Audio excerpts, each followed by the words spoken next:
ലോക്സഭാ തെരഞ്ഞെടുപ്പിലെ CPIM സ്ഥാനാർത്ഥികളെ പ്രഖ്യാപിച്ചു. പുതുമുഖങ്ങളും പരിചയസമ്പന്നരും സ്ത്രീകളും ഉൾപ്പെടെ ഉള്ളവരാണ് പട്ടികയിലുള്ളത്. CPIM സംസ്ഥാന സെക്രട്ടറി കോടിയേരി ബാലകൃഷ്ണനാണ് പട്ടിക പുറത്തുവിട്ടത്.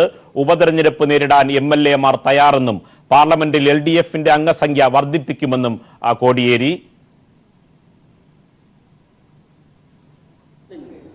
കേരളത്തിൽ കോൺഗ്രസിൽ ഒരു സീറ്റ് പോലും ജയിച്ചിരുന്നില്ല.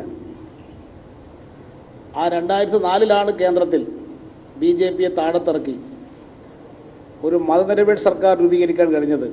ഇടതുപക്ഷത്തിന് 18 സീറ്റ് കേരളത്തിൽ ലഭിച്ച സാഹചര്യത്തിലാണ്. ഇത്തവണയും ഇടതുപക്ഷത്തിൻ്റെ സീറ്റ് വർദ്ധിക്കുന്നതിനനുസരിച്ചായിരിക്കും മോദി സർക്കാരിനെ അധികാരത്ത് പുറത്താക്കുന്നത് ഉറപ്പുവരുത്താൻ കഴിയുള്ളൂ.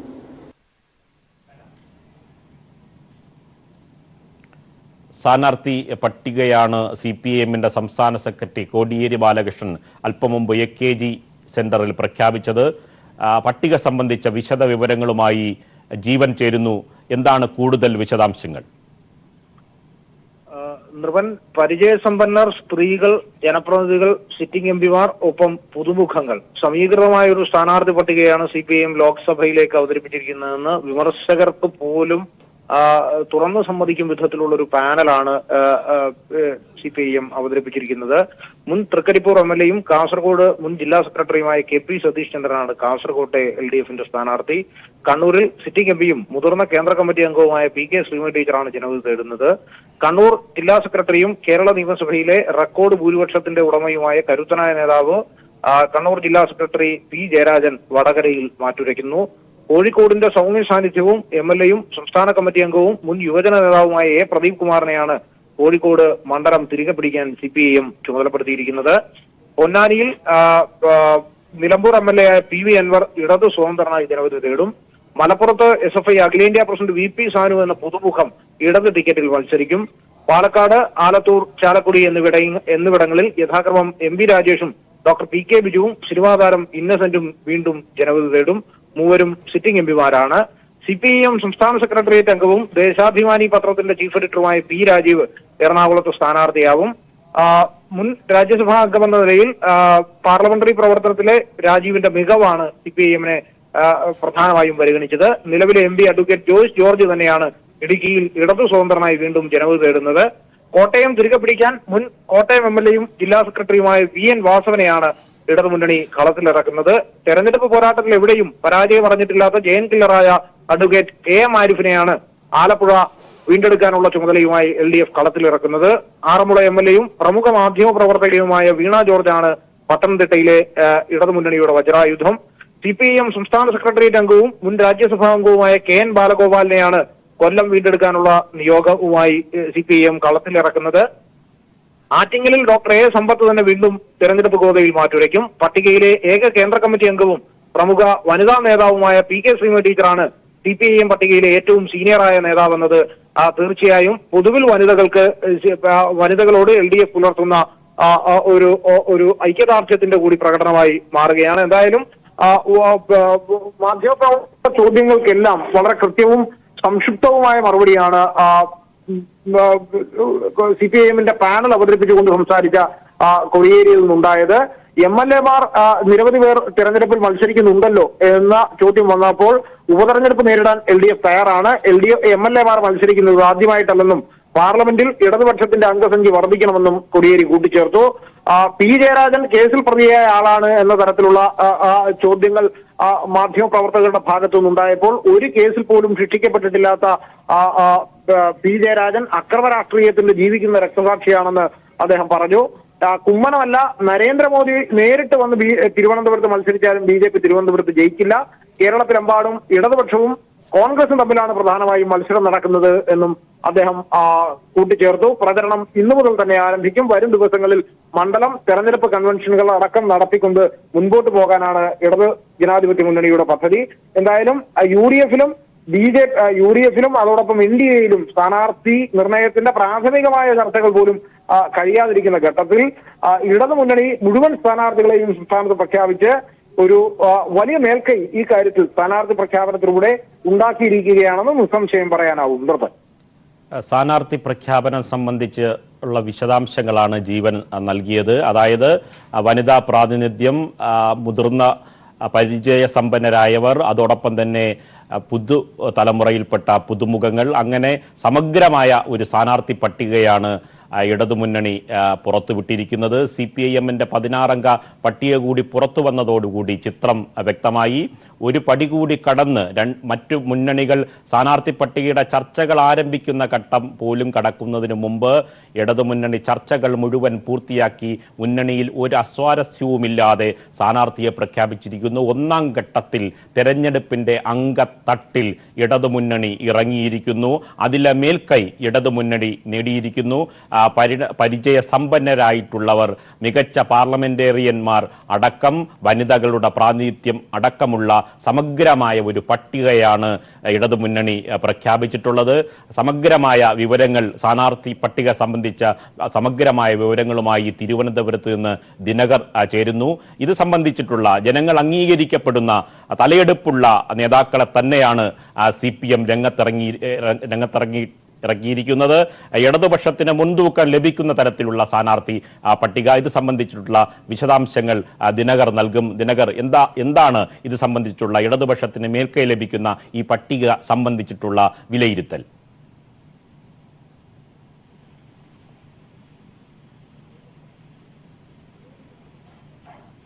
കോൺഗ്രസിലെ സ്ഥാനാർത്ഥി പട്ടിക സംബന്ധിച്ച് തീരുമാനമെടുക്കാൻ KPCC ആസ്ഥാനത്ത് ചേർന്ന നേതൃയോഗം തീരുമാനമാകാതെ പിരിഞ്ഞു. സ്ഥാനാർത്ഥി പട്ടികയുമായി കോൺഗ്രസ് നേതാക്കൾ നാളെ ദില്ലിക്ക്. സ്ക്രീനിംഗ് മറ്റന്നാൾ. കോൺഗ്രസിൽ വിഷയങ്ങൾ അവസാനിക്കുന്നില്ല. ഇപ്പോഴും CPM-ന്റെ സ്ഥാനാർത്ഥി പട്ടിക പുറത്തു വന്നിട്ടും LDF-ന്റെ സ്ഥാനാർത്ഥി പട്ടിക പുറത്തു വന്നിട്ടും കോൺഗ്രസിന്റെ സ്ഥാനാർത്ഥി പട്ടികയിൽ തീരുമാനമാകാതെ യോഗം പിരിഞ്ഞിരിക്കുകയാണ്. വിശദാംശങ്ങളുമായി ദിനകർ ചേരുന്നു. നിർബൻ, ഇന്ന് പ്രതിപക്ഷ നേതാവ് രമേശ് ചെന്നിത്തല, KPCC അധ്യക്ഷൻ മുല്ലപ്പള്ളി രാമചന്ദ്രൻ, മുതിർന്ന നേതാവ് ഉമ്മൻചാണ്ടി എന്നിവരാണ് യോഗം ചേർന്നത്. കോൺഗ്രസിന്റെ അന്തിമ സ്ഥാനാർത്ഥി പട്ടിക സംബന്ധിച്ച ആണ് ഇന്ന് പ്രധാനമായും ചർച്ച ചെയ്തത്. 8 സിറ്റിംഗ് സീറ്റുകളിൽ ഇത് സംബന്ധിച്ച കാര്യമായ തർക്കങ്ങൾ ഇല്ല. അതിൽ ആ പട്ടിക ഏതാണ്ട് ഹൈക്കമാൻഡ് അംഗീകരിച്ചിരിക്കുകയാണ്. മറ്റ് 8 സീറ്റുകളിലാണ് ഇപ്പോൾ ഇത് സംബന്ധിച്ചുള്ള ചർച്ചകൾ സജീവമായി തുടരുന്നത്. ഈ 8 സീറ്റുകളിലും 2 സ്ഥാനാർത്ഥികളുടെ പേര് വീതം സമർപ്പിക്കുന്നതിനാണ് ഹൈക്കമാൻഡ് സംസ്ഥാന നേതൃത്വത്തോട് ആവശ്യപ്പെട്ടിരിക്കുന്നത്. അതനുസരിച്ചുള്ള പട്ടിക ഇന്ന് ഏതാണ്ട് തയ്യാറായിട്ടുണ്ട്. എന്നാൽ ഇക്കാര്യത്തിലും ഇപ്പോഴും ചർച്ചകൾ പല തട്ടിൽ തുടരുകയുമാണ്. ഈ സാധ്യതാ പട്ടികയുമായി നാളെ കോൺഗ്രസ് നേതാക്കൾ ദില്ലിക്ക് തിരിക്കും എന്നാണ് നമ്മളോട് വ്യക്തമാക്കിയിട്ടുള്ളത്. 11, 12 തീയതികളിൽ ദില്ലിയിലാണ് സ്ക്രീനിംഗ് കമ്മിറ്റി യോഗം ചേരുക. ഈ യോഗത്തിലായിരിക്കും ഇത് സംബന്ധിച്ചുള്ള ഒരു അന്തിമ തീരുമാനം ഉണ്ടാവുക എന്നാണ് നമുക്ക് ഇപ്പോൾ അറിയാൻ കഴിയുന്നത്. എന്നിരുന്നാൽ പോലും ഇപ്പോഴും ചരടുവലികൾ കോൺഗ്രസിനുള്ളിൽ സജീവമാണ്. സ്ഥാനാർത്ഥിയാകുന്നതിന് വേണ്ടിയുള്ള ചരടുവലികൾ വളരെ സജീവമാണ്. തിരുവനന്തപുരം, പത്തനംതിട്ട, ആലപ്പുഴ, എറണാകുളം, കോഴിക്കോട്, വടകര, മാവേലിക്കര എന്നീ 7 മണ്ഡലങ്ങളിൽ അതത് ഇപ്പോൾ നിലവിലുള്ള സിറ്റിംഗ് MP-മാർ തന്നെ മത്സരിക്കാനാണ് ഏകദേശ ധാരണ ആയിട്ടുള്ളത്. അതേസമയം മറ്റ് മണ്ഡലങ്ങൾ എടുത്ത് പരിശോധിച്ചാൽ നമുക്ക് മനസ്സിലാക്കാൻ കഴിയുന്നത് 2 സ്ഥാനാർത്ഥികളെ വീതമാണ് ഉൾപ്പെടുത്തിയിട്ടുള്ളത്. അതിൽ എടുത്ത് പരിശോധിച്ചാൽ എറണാകുളത്ത് KV തോമസിന്റെയും ഹൈബി ഈഡന്റെയും പേരുകളാണ് പട്ടികയിൽ ഉൾപ്പെടുത്തിയിട്ടുള്ളത്. ചാലക്കുടിയിൽ ബെന്നി ബെഹന്നാനും TN പ്രതാപനും, തൃശൂരിൽ VM സുധീരനും TN പ്രതാപനും, Wayanad T Siddique, Shanimol എന്നിവരുടെ പേരുകൾക്കാണ് മുൻതൂക്കം ഉള്ളത് പട്ടികയിൽ ഉൾപ്പെട്ടിട്ടുള്ളത്. കാസർഗോഡ് മണ്ഡലത്തിൽ സുബ്ബരയെയും അതോടൊപ്പം തന്നെ AP അബ്ദുള്ളക്കുട്ടിയുടെയും പേരും ഉൾപ്പെടുത്തിയിട്ടുണ്ട്. കണ്ണൂരിൽ K സുധാകരൻ തന്നെയായിരിക്കും മത്സരിക്കുക എന്ന് ഏതാണ്ട് ഉറപ്പായിട്ടുണ്ട്. വടകരയിൽ മുല്ലപ്പള്ളി രാമചന്ദ്രന്റെ പേരും വളരെ സജീവമാണ്. കാരണം അദ്ദേഹം സിറ്റിംഗ് MP ആണെങ്കിൽ കൂടിയും KPCC അധ്യക്ഷൻ എന്നുള്ള നിലയിൽ അദ്ദേഹം മത്സരിക്കുമോ എന്നുള്ളത് വ്യക്തമല്ല. അത് ഹൈക്കമാൻഡാണ് തീരുമാനിക്കേണ്ടത് എന്നുകൂടി ചൂണ്ടിക്കാണിക്കപ്പെടുന്നു. ഉമ്മൻചാണ്ടി മത്സരിക്കണമോ വേണ്ടയോ എന്നുള്ളത് സംബന്ധിച്ചും അസന്നിഗ്ധാവസ്ഥ നിലനിൽക്കുന്നുണ്ട്. അതും ഹൈക്കമാൻഡ് ആയിരിക്കും തീരുമാനിക്കുക എന്നാണ് നമുക്ക് മനസ്സിലാക്കാൻ കഴിയുന്നത്. അതോടൊപ്പം ആലപ്പുഴയിൽ KC വേണുഗോപാൽ അല്ലെങ്കിൽ ഷാനിമോൾ ഉസ്മാൻ ആയിരിക്കും മത്സരരംഗത്തേക്ക് എത്തുക. ഇടുക്കി ജില്ലയിൽ ഡീൻ കുര്യാക്കോസിന്റെയും ജോസഫ് വാഴക്കിന്റെയും പേരുകളാണ് ഇപ്പോൾ ഉയർന്നു കേൾക്കുന്നത്. എന്തായാലും ഇത് സംബന്ധിച്ചുള്ള അന്തിമ തീരുമാനം സ്വാഭാവികമായും സ്ക്രീനിംഗ് കമ്മിറ്റിയാണ് എടുക്കേണ്ടത്. എന്നിരുന്നാൽ പോലും പല മണ്ഡലങ്ങൾ സംബന്ധിച്ചും ഇപ്പോഴും കോൺഗ്രസ് നേതൃത്വത്തിനിടയിൽ തന്നെ തർക്കങ്ങൾ അല്ലെങ്കിൽ അത് സംബന്ധിച്ചുള്ള ചരടുവലികൾ സജീവമായി തുടരുന്നു. ആറ്റിങ്ങലിൽ അടൂർ പ്രകാശ് ആയിരിക്കും മത്സരിക്കുക എന്നും വ്യക്തമായി കഴിഞ്ഞിരിക്കുന്നു. ഏതാണ്ട് വ്യക്തമായി കഴിഞ്ഞിരിക്കുന്നു. അദ്ദേഹത്തിന്റെ പേര് മാത്രമാണ് ആറ്റിങ്ങിൽ നിന്നും നൽകിയിട്ടുള്ളത്. എന്തായാലും LDF ഒരു കാതം മുന്നിൽ എത്തിക്കഴിഞ്ഞിരിക്കുന്നു. സ്ഥാനാർത്ഥികളെ പ്രഖ്യാപിച്ചു കഴിഞ്ഞിരിക്കുന്നു. 20 മണ്ഡലങ്ങളിലെയും സ്ഥാനാർത്ഥികളെ CPIM-ഉം CPI-യും പ്രഖ്യാപിച്ചു കഴിഞ്ഞിരിക്കുന്നു. തെരഞ്ഞെടുപ്പ് പ്രവർത്തനങ്ങളിലേക്ക് കടന്നിരിക്കുന്നു. ആ സമയത്താണ് കഴിഞ്ഞ ഫെബ്രുവരി 20-ാം തീയതിക്കുള്ളിൽ സ്ഥാനാർത്ഥികളെ പ്രഖ്യാപിക്കും എന്നായിരുന്നു KPCC അധ്യക്ഷൻ മുല്ലപ്പള്ളി രാമചന്ദ്രൻ അദ്ദേഹത്തിന്റെ കേരള യാത്ര തുടങ്ങുന്നതിന് മുൻപ് പ്രഖ്യാപിച്ചത്. എന്നാൽ 20-ാം തീയതി കഴിഞ്ഞ് മാർച്ച് 20 അടുക്കുമ്പോൾ പോലും സ്ഥാനാർത്ഥികളെ പ്രഖ്യാപിക്കാൻ കഴിയാതെ കോൺഗ്രസ് മുന്നോട്ട് പോകുന്ന ഒരു കാഴ്ച കൂടിയുണ്ട്.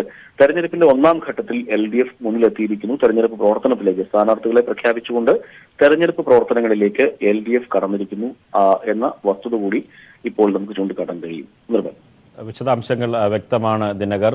കോൺഗ്രസിന്റെ നേതൃയോഗത്തിൽ സ്ഥാനാർത്ഥി പട്ടിക സംബന്ധിച്ച് അന്തിമ തീരുമാനമെടുക്കാതെ പിരിഞ്ഞു.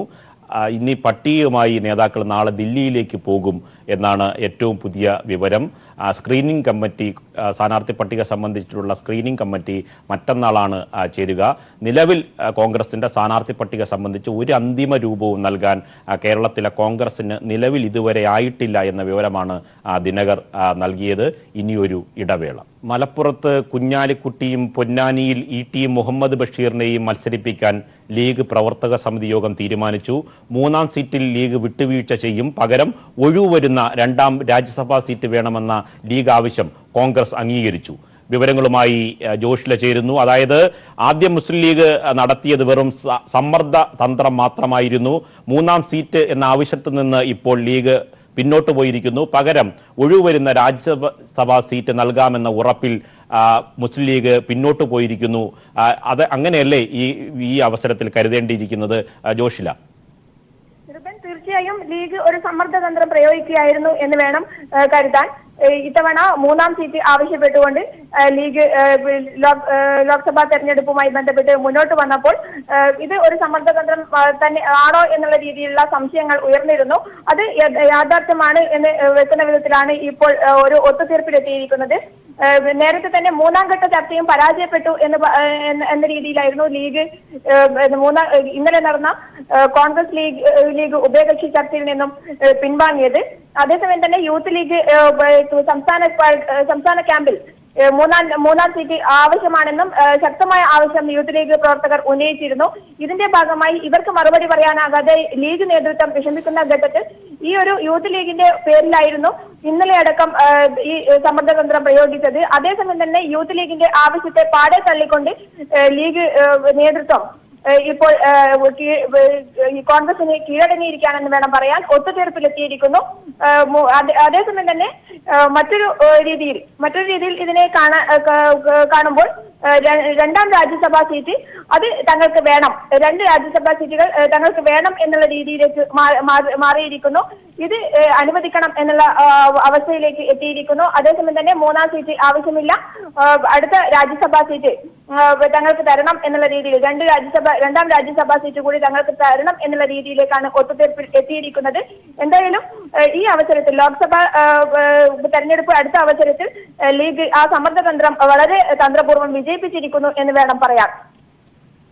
ലീഗിന്റെ സമ്മർദ്ദ തന്ത്രം വിജയിച്ചിരിക്കുന്നു. ലീഗിന്റെ സമ്മർദ്ദ തന്ത്രത്തിൽ അവസാനം കോൺഗ്രസ് വഴങ്ങിയിരിക്കുന്നു. അതായത് 3-ാം സീറ്റ് ആവശ്യപ്പെട്ട് ഒഴിവുവരുന്ന രാജ്യസഭാ സീറ്റ് നൽകാമെന്ന ഉറപ്പിന്മേൽ മുസ്ലിം ലീഗ് വഴങ്ങിയതിൻ്റെ വാർത്തയാണ് ഇപ്പോൾ ജോഷില നൽകിയത്. ഇനിയൊരു ഇടവേള. അയോധ്യ വിധിയിൽ സുപ്രീം കോടതിയെ വിമർശിച്ച് RSS ഹിന്ദു വികാരത്തിന് സുപ്രീം കോടതി മുൻഗണന നൽകിയില്ല, കേസ് വേഗത്തിലാക്കുന്നതിന് പകരം സുപ്രീം കോടതി എടുത്ത തീരുമാനം അത്ഭുതപ്പെടുത്തിയെന്നും RSS പ്രതികരിച്ചു. ക്ഷേത്ര നിർമ്മാണത്തിനായി എത്രയും വേഗം ഉത്തരവ് ഇടണമെന്നും RSS. അതേസമയം മുസ്ലിം വ്യക്തി നിയമ ബോർഡ് സുപ്രീം കോടതി തീരുമാനത്തെ സ്വാഗതം ചെയ്തു. മധ്യസ്ഥനെ നിയോഗിച്ച് അയോധ്യ വിഷയത്തിൽ പരിഹാരം കാണാൻ ശ്രമിക്കുന്ന സുപ്രീം കോടതി ഭരണഘടനാ ബെഞ്ചിനെ അതിരൂക്ഷമായ ഭാഷയിലാണ് RSS വിമർശിക്കുന്നത്. മധ്യസ്ഥനെ നിയമിക്കാനുള്ള കോടതി തീരുമാനം അത്ഭുതപ്പെടുത്തുന്നു, വേഗത്തിൽ തീർപ്പാക്കുകയാണ് വേണ്ടത്.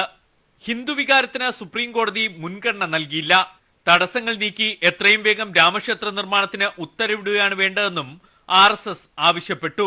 ഗോളിയാറിൽ നടക്കുന്ന RSSന്റെ അഖില ഭാരതീയ പ്രതിനിധി സമ്മേളനത്തിലാണ് നിലപാട് നേതൃത്വം വ്യക്തമാക്കിയത്. മധ്യസ്ഥ ചർച്ചകളെ പോലും RSSന്റെ നിലപാട് തകിടം മറിച്ചേക്കും. ശബരിമല വിധിയിലും സുപ്രീം കോടതിയെ RSS വിമർശിക്കുന്നുണ്ട്. ആചാരങ്ങളും വസ്തുതകളും കണക്കിലെടുക്കാതെയാണ് ജഡ്ജിമാർ വിധി പറഞ്ഞത്.